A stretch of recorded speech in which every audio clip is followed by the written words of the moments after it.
Hey everyone, welcome to this awesome webinar with Monique, all about finding your superpower.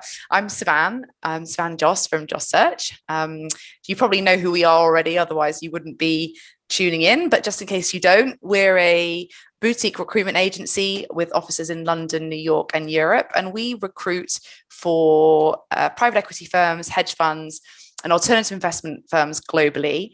And our mission is to champion the hidden heroes, and that's people who work behind the scenes. We view it as our job to be their voice, raise their profile, and help them become the best versions of themselves. And today I've got Monique with me, and Monique is awesome. She's a former executive assistant, two-time business owner, and she spent, it was 10 years, right, looking after Simon Sinek, who is, well, you can tell a bit more about how amazing he is, but you were his former chief, not just his executive assistant, but you were the chief producer, absolutely everything, and had an incredible career and transformation as well. And now does coaching, speaking, and generally helps people improve their lives. So thanks very much for joining us, Monique. Thank you for having me. Lovely to be here again. How are you? I'm well. I'm doing well. Life is moving right along. Flowers are blooming and birds are chirping. Can't complain. Cool. Well, why don't you tell everyone a little bit more about yourself too? Sure. As you mentioned, after almost a decade with Simon Sinek as his executive assistant, producer, and chief of Simon Sinek was my title, I have now embarked on helping other people get to their next evolution, not just Simon. So I am now I call myself a speaker, an activator, and an unlocker of human potential. Wow, that's nice. I like that. Thank you. I like that's brilliant. So you're the perfect person to help us with this and help us finding people's superpowers, because that's basically what you do on a daily basis. Yes. So thanks so much for being here and for going through the document. You have obviously read the document, and we've had some great response to this already since launching it. It's been really, really helping people. And I think as, obviously championing the hidden heroes, executive assistants and support staff who work in our sectors, but across all industries, it's relevant regardless of which sector you're in. It can be quite difficult to know where to go in your career. It can be quite difficult to know there hasn't historically been a really clearly defined career path for people. It's been quite, you've just got to, you've had to sort of make it yourself, really. And that's still the case to a degree in a lot of places. And what this document, what we're hoping this document does and will do is helps people identify where their specific superpower is so that they can advance and push on that, because everyone has one. We all have those people in the business that's a go-to person. And what we're hoping with this is that you'll be able to actually identify that and therefore push that further, elevate your career, stand out from the crowd, and really push your own potential. So there's loads to it, loads to cover it. The best thing to do is read it. I'm not going to read it all to you because you'll all be really, really bored of hearing my voice if I did that. But fundamentally, it came about because, the pandemic totally changed everything. I mean, artificial intelligence has already been happening for a long time and people were really scared. But just like when we had when the old fashioned secretaries and they were typing all day and then everyone thought that was going to be the end of them, and it hasn't been the end of them. It's never going to be the end of the executive assistant. Technology is just it's a tool, it's an enabler, it's there to help you do your job better. And that's what we found during the pandemic is once people had adjusted to this new way of working, they were using the tools available to them to become better at their job and streamline the parts that took a load of time, but that actually weren't very meaningful or impactful or perhaps a bit more repetitive. The technology available now is making that easier. And because they weren't doing loads of diary and travel and expenses, they had a lot more capacity and free time.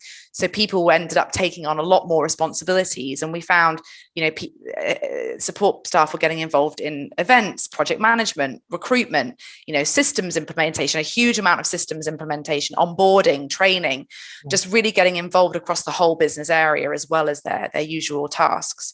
And so it's kind of, because it was a whirlwind, we wanted to get some data together about, what that actually looked like and what that meant for support staff going forward. And most companies, I think over 50%, feel that the EA roles, and the same from the EAs themselves and support staff, they feel their EA roles and the roles of chief of staff, they're all becoming more varied, more interesting, more valued, more demanding, higher paid. And that's a good thing. That's only a good thing. Most employers aren't concerned, about the impact of artificial intelligence taking away the roles at all. It's the opposite. It's just about how they're going to use it. So I guess that kind of covers the document in a nutshell, but it ultimately gives you lots of questions you can ask yourself to try and identify what they are. You can put a spotlight on all your own strong points, and then right at the end, we've actually put together a like a little flow chart that can help you pick sort of the four main types of projects and extra bits that come along from your bosses, or typically, and which way you can identify which ones suit you best. So the link to download it will be available in this webinar, but also on our website. And what we're going to do today is just a really quick Q&A, Monique, right? So I'm just going to ask you some quick fire questions, and we'll get through them. So first and foremost, do you have anything else to say about the document or is that, did I cover it enough? I think you covered it. Yeah, cool. So for question number one, do you think that business support staff need a superpower or a USP? Absolutely. I mean, I think everybody needs to find their superpower, regardless of what industry they're in. We all need to spend our hard time and energy finding out what is our purpose, what are our values, what is our personality style, and ultimately what our superpower is. We all need to be concentrating on this. We are all special and unique and wonderful individuals, and we tend to think that just comes out, that people know who we are, that people know what our superpowers are, that our executives are going to know that we love event planning. We have to be the champions of ourselves. And the first step of that is self-awareness. So knowing your superpower, I think, is a huge, huge piece of self-awareness, and nothing but a positive direction to go in for support professionals. And it's interesting that you say that, because I think people assume that their bosses will remember their CV, or that someone's, that we're sort of these walking CVs. And obviously we're not. We're humans, and not a piece of paper. And I think it is down to us to really highlight to people what we're good at, and sort of, really, you have, putting yourself out there. And until you actually know yourself, it's quite difficult. And I do think a superpower, it can give you that confidence. You can become the go-to person for that. And that in turn gives you confidence to be able to push it and challenge it and develop it and grow. And then actually, when you become the expert, then you're the expert, people come to you for any information they need about that subject or to do that thing, which is great. And from a career perspective, it really does help you stand out in the crowd, because especially in today's world, algorithms and things like that, it's all about achievements. It's all about what you've done and the tangible things. And your superpower can help you really identify the tangible projects, specific achievements that you've had as a result of that. Yeah. Cool. Thanks. So I also believe that confidence comes from doing what we're good at. And I 100%. Believe that is, we gain confidence from doing the things that we are good at. So not having that knowledge of where you excel and what are the pieces of your profession or just of life that you do excel in, that help you reach your next success level, I think is super duper important, and the baseline for confidence building. 100%. And you can actually also ask your colleagues, because the chances are, you can ask your bosses, ask your colleagues, but the chances are they're going to know very easily what you're good at. They're going to find it much easier to tell you that. And I always say, if you're not sure where to go next in your career, or you're not sure how to sell yourself, for example, ask your colleagues, ask previous boss, because they'll tell you straight away what you're good at. And it might be something that you didn't even realize that you were. So that's something else you can do in addition to obviously reading this. Yeah. So what's your superpower? My superpower is helping people change their view of change, so that we can all get to our next evolution in life, that we can that change is not some scary black hole of monsters and skeletons in your closet and difficult mountains to climb. And the way that we describe change sounds hard. It sounds exhausting. And I'm out there to help people change that view and know that change can be slow. It can be incremental. It can be little baby steps at a time. But as long as you're moving in the right direction, you will hit your next evolution. Yeah, people are definitely scared of change. That's quite a cool superpower to have, because I think if you can bring people on the journey with change, then that's half the battle. And change is inevitable. I think isn't there a phrase that's like change is the only thing that's permanent or something? Yeah, it's the only constant. It's the only constant. Yeah, change is the only constant, something like that. I should know that quote. But you should definitely know that quote. But I think I heard this great phrase. It's like we want to be able to bend with the winds of change, like a tree bends the wind, rather than sort of being rooted in the ground, because then we'll snap, Yeah. And absolutely. I think it is very uncomfortable though, and it can be really uncomfortable. And I think we definitely learned that through the pandemic, didn't we? It was like, whoa, here's a load of change all in one go. Yeah. But and we I'm survived. not saying it shouldn't be uncomfortable. It should be uncomfortable. You should feel change. But discomfort is where the magic happens. So why not try it? Yeah, that's a good one. I like that. Discomfort is where the magic happens. I would definitely agree with that, as hard as it is. So is it the same? Is that superpower the same now that it was 10 years ago? Have you always been great with change? I think so. I think how I bring that to life in the world has changed over, depending on what my profession was or my age or my maturity level. I think I've always helped people. I've always been a change agent, and I've always helped people get to their next evolution. I've just implemented it a little differently, but that's always really been where my strength has lied. And do you remember when you realized that was your superpower? It was probably when I was, or just before I was working with Simon.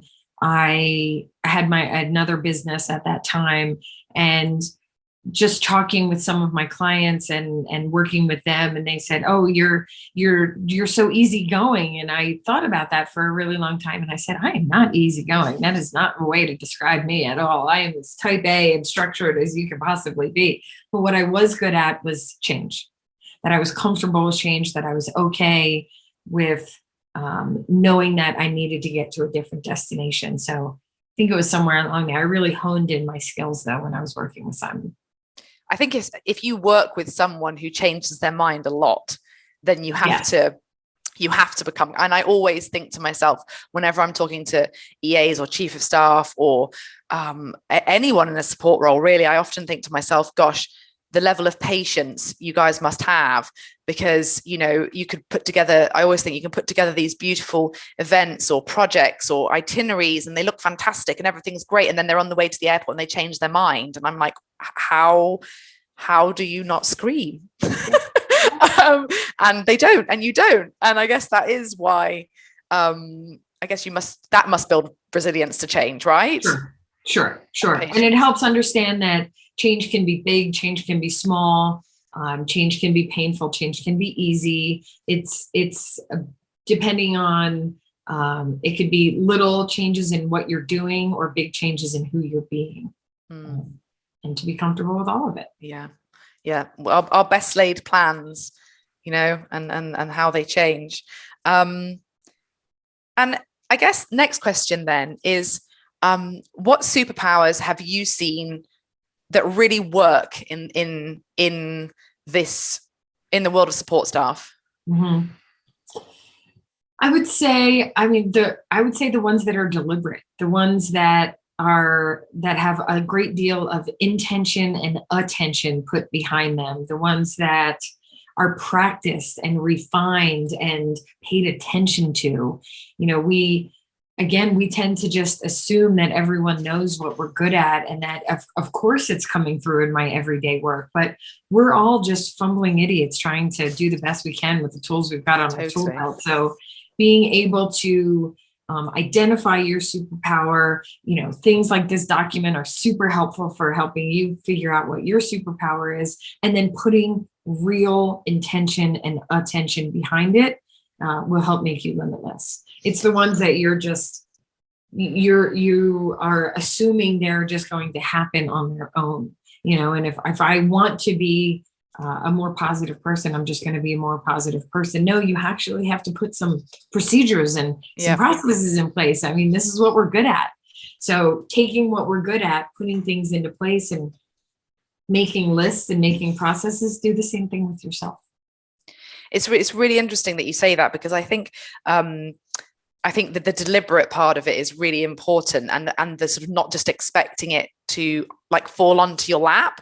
Right. And I think ultimately sometimes, a huge element of the EA role and any sort of senior level support role is reactive. Yeah. Obviously, you have to be proactive. I'm not saying that, but there's a huge element that's reactive in the sense that you're awaiting someone else to make the decision sometimes.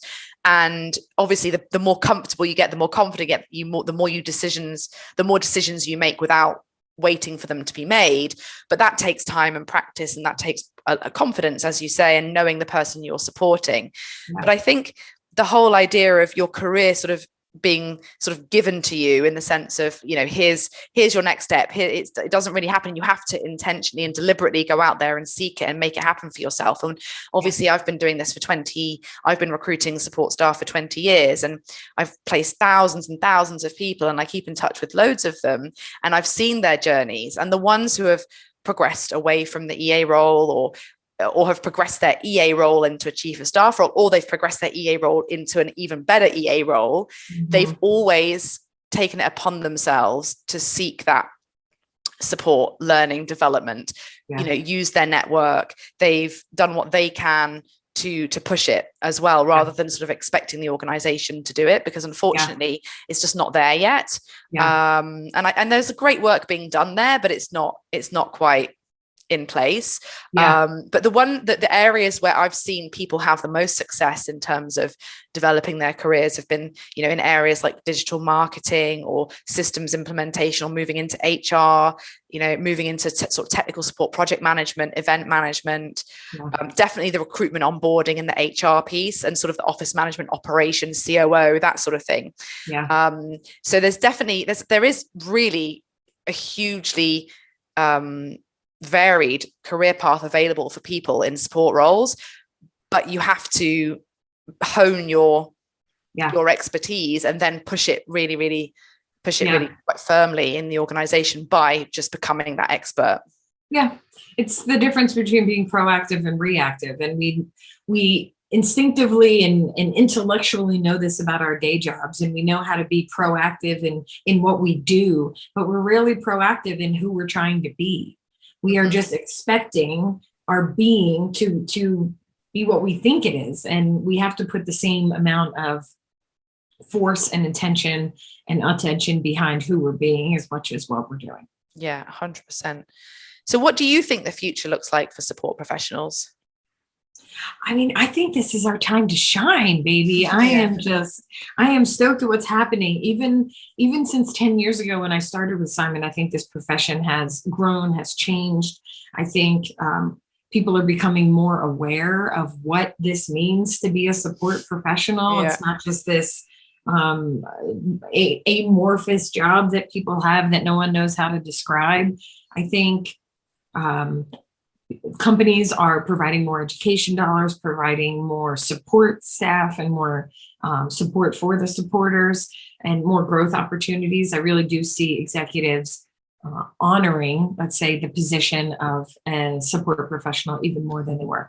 Not saying that's ubiquitous. I know there's organizations that are still not, but I'm optimistic in that there are more and more and more companies really moving in that direction. And the companies that are not moving in that direction are being left behind. 100%. And they're finding it harder. Sorry. No, you go. From recruiting, I mean, I've talked to a few recruiters and they're, saying that a lot of support professionals are really now standing up for themselves and saying, no, I don't need to come into the office 5 days a week. And yes, I do need education dollars. And yes, I am a valued member of this team. And if you don't feel like that's the person that you're looking for, then I don't want this job. And I think that's an amazing place to be in, is when we can say we are here and we have a space in this, on this chessboard. Yeah. Well, I mean, there's no way that anyone can do their job as well without their support. And I think the pandemic showed that we don't need to be in the office 24/7. It's just not necessary. Right. And organizations are having to adapt and change to that. And it is such a fight for talent, out there. Unemployment's at its lowest pretty much everywhere. And that means that, candidates are more able to say what they want and what they don't want. And 100%, organizations should be backing their support staff. And I think the best ones will, and they'll attract and retain the best people, basically. And I think I agree with you. I think it's never looked brighter. I think it's the roles will become more interesting, more varied, like you said, and I think better paid. And bright, definitely bright. Right. Yeah, the future is bright for us. I think it's probably the most exciting time, and I've obviously been working in this industry for a long time. I think it's the most exciting time I've seen in terms of change and progression and progressiveness, I would say. Yeah. So quick fire, some really funny little questions. Okay. Would you rather be able to fly or be invisible? Fly, hands down.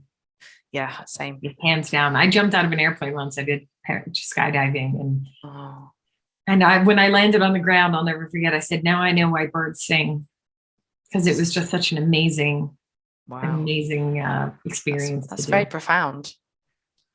Most profound thing I think I've ever said. Yeah, I think I would have been like, "Oh, I've landed." Would you rather have super strength or the ability to stop time? Stop time. I think we already have super strength somewhere within us, but it probably stop time. And last one would be, would you rather be able to read minds or move things with your mind? Read minds. That would make life so much easier. Life so much easier and so much more difficult all at the same time. Yeah. It would be a blessing and a curse. I've seen a movie or two about people that can read minds, and I'm sure it would just get overwhelming, but I'd love to know what everyone thinks about me. Yeah. No. And then, I guess, and then if you really know, then I guess it would, like you say, it would make things harder and easier all at once. Yeah, all at once. Cool. Well, thank you, Monique. We obviously, this is just meant to be an intro and a little snapshot into why we think you should read it and why we should find your superpower. And obviously, you can contact me anytime. You can contact you, Monique. We're going to put your contact details and everything. If you need some further help identifying your superpower, and you have any questions about anything that you've heard tonight, today, whatever time it is for you. So if you were to take one thing away from this, what would it be? I want to take one thing away from this, that this is not something to tread lightly over, that this is real, that this is powerful, that finding your superpower is something that could be the difference between you finding the next evolution and not. I think what you're doing is fantastic. I think bringing this to light to let people know that their intention to be behind this is needed, and I think we all have the opportunity to do it. It's just we need to put some oomph behind it. Yeah. And, thank you for bringing this to light. Thank you for coming on to talk me through it and talk me through your thoughts on it, because I agree, and I don't actually think it, I think it's relevant for absolutely everyone. I do quite a lot of mentoring and volunteer sort of work, and one of the things that I hear time and time again is someone believed in me. Someone believed in me, and that just made me believe in myself. And I think we've got to get society to a point where we believe in ourselves. And I think things like this can really help you really believe in yourself and give you that confidence, for people like returning to work mums, or, if you've been made redundant, or if you, have had experience and big change and that's really knocked your confidence, like grief, for example, or anything that's really knocked your confidence, really learning to identify what your superpower is can give you that confidence again to be able to actually go back out there and try again. And I think hopefully this document and all the work we're doing around it can help you with that. So you can download it on our website, www.josssearch.com, and it's right there. You can download it there, and we'll put the link in the description as well. And as I said, if you have any questions, you can contact me, and then also we'll be giving you Monique's website so you can follow her and hopefully attend some of her events. And she does coaching and speaking and lots of brilliant things. So thank you so much. Thanks, Monique. It was great chatting to you, and thanks for going through this with us and for all the work you do for all the hidden heroes in the world. Happy to be here. Thank you so much. Have a great day. Bye.